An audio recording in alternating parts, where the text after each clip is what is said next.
Hello everyone and welcome back to our IR presentation series. Today we'll be talking about the classic IR model known as the vector space model. This model is fundamental concept that represents documents and queries as vectors in a multi-dimensional space. By leveraging vector mathematics, it allows us to rank documents based on their similarity to a query matching query, making it highly effective in search and retrieval systems. Let's dive into its key components and how it works. The vector model represents documents and queries as vectors in a multidimensional space, allowing for ranking based on similarity. Some of the key concepts are term weighting. Terms in a document are assigned weights based on their importance. This is typically calculated using TF IDF, which combines two metrics. Term frequency measures how often a term appears in a document. Frequently used terms are given higher weights. Inverse document frequency, known as IDF, assigns more weight to terms that are unique across documents, reducing the importance of common terms. The product of TF and IDF gives the term final weight. Next, we'll be talking about document and query representation. Each document and query is represented as a vector of term weights in a high dimensional space. These vectors reflect the importance of each term to the document or query. Third is the cosine similarity. To compare a query and document, we calculate the cosine similarity, which measures the cosine of the angle between their vectors. A cosine value closer to 1 indicates higher similarity. And fourth and final, ranking. Unlike the Boolean model, which has an exact match binary approach, the vector model provides a ranking of document based on the cosine similarity.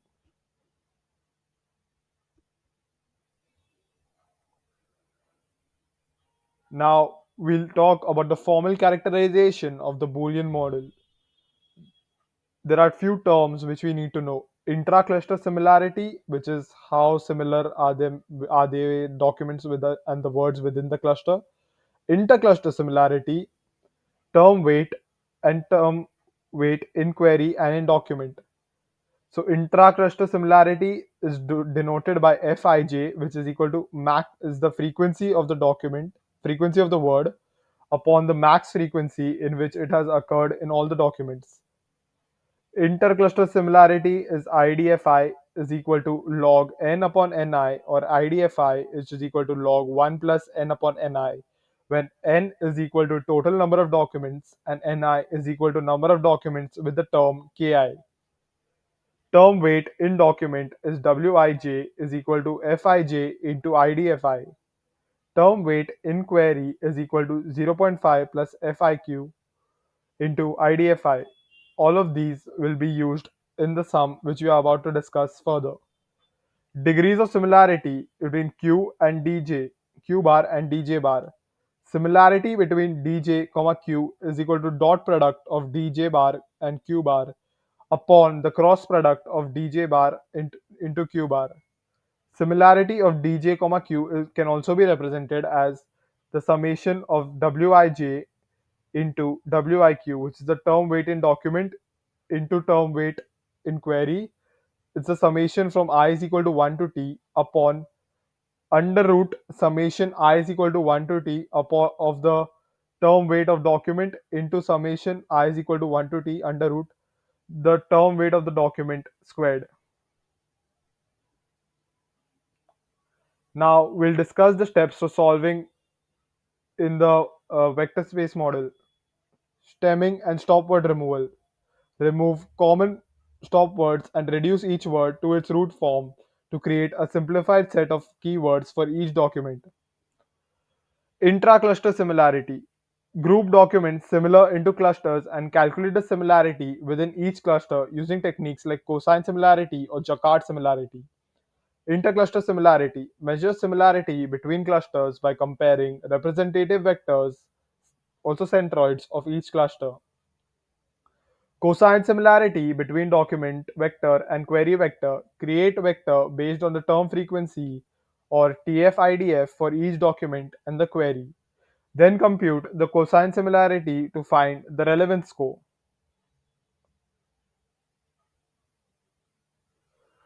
Now we will take an exercise for the better understanding of how the vector space model works. Here we have three documents. Doc 1, runs behind the rat. Doc 2, dog runs behind cat. Doc 3, dog, cat and rat run behind cheese. Query. The query we need to find out is cat cheese. After stemming and stop word removal, which is also discussed earlier and also shown as an example in our previous video, we get the out of the all the dogs, the main words are cat, run, behind, rat, dog, and cheese.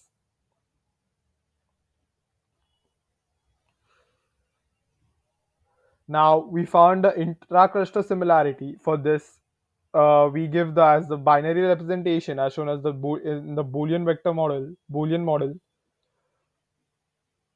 where each the number of times a word occurs in each document, like cat occurs in all the three documents, so it has one for all the three documents. Similarly, rest of the words are done similarly. Fij is the frequency of each word which is not in the query, and FIQ is the frequency of the word in the query.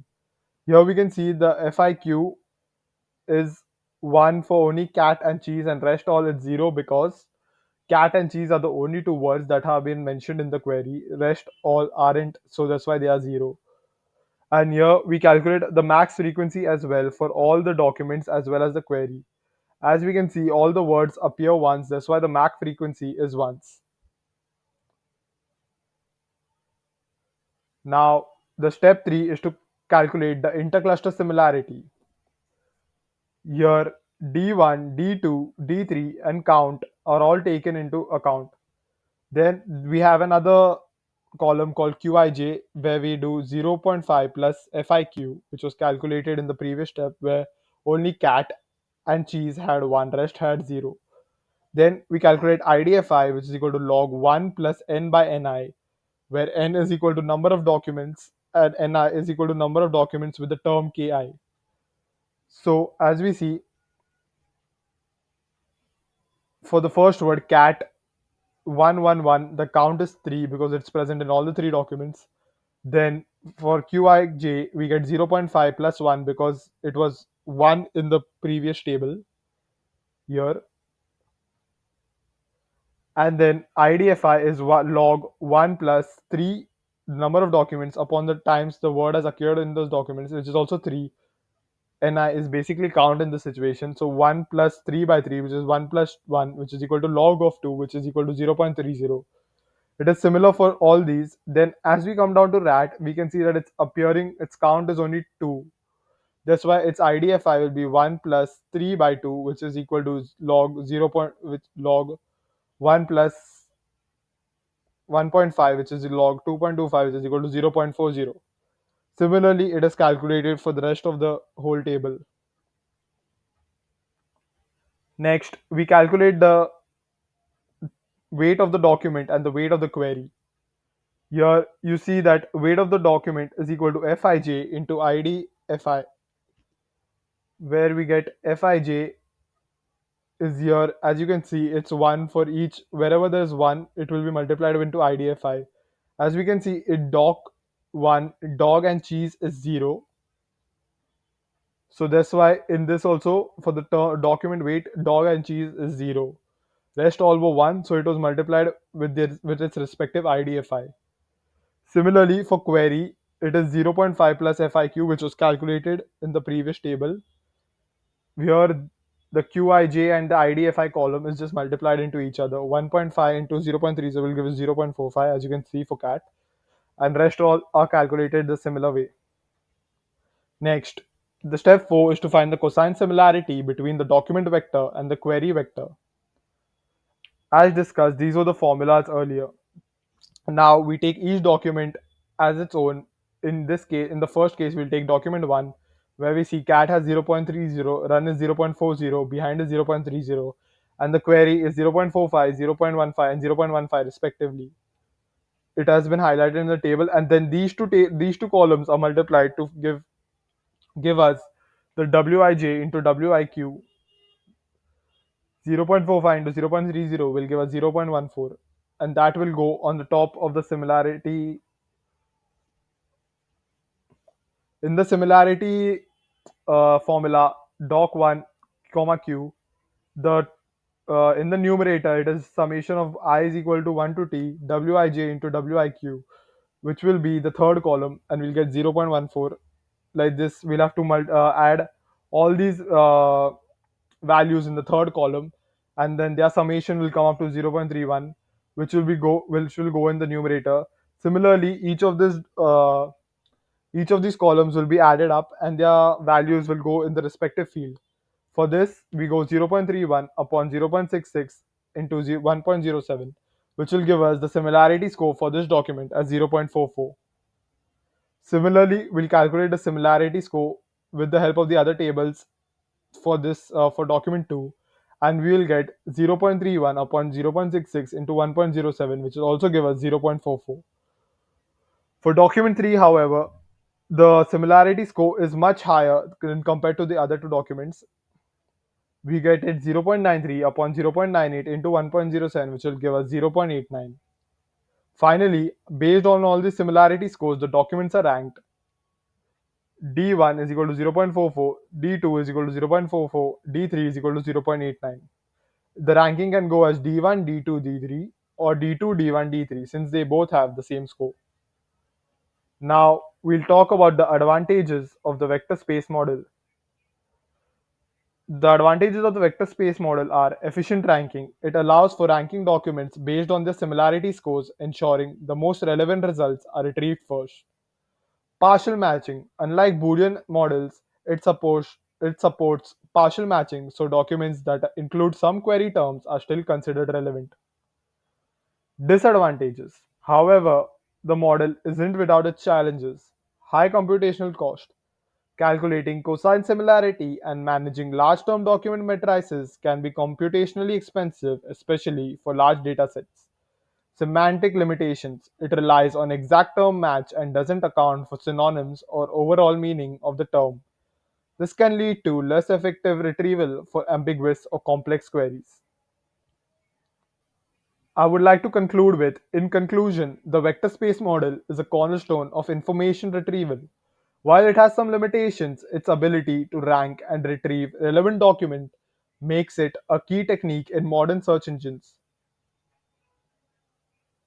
That's all for now. We thank you for listening to our presentation. If you have any doubts, list them down in the comment section, or you can just ask Supriya ma'am. Like, share, and subscribe. Thank you.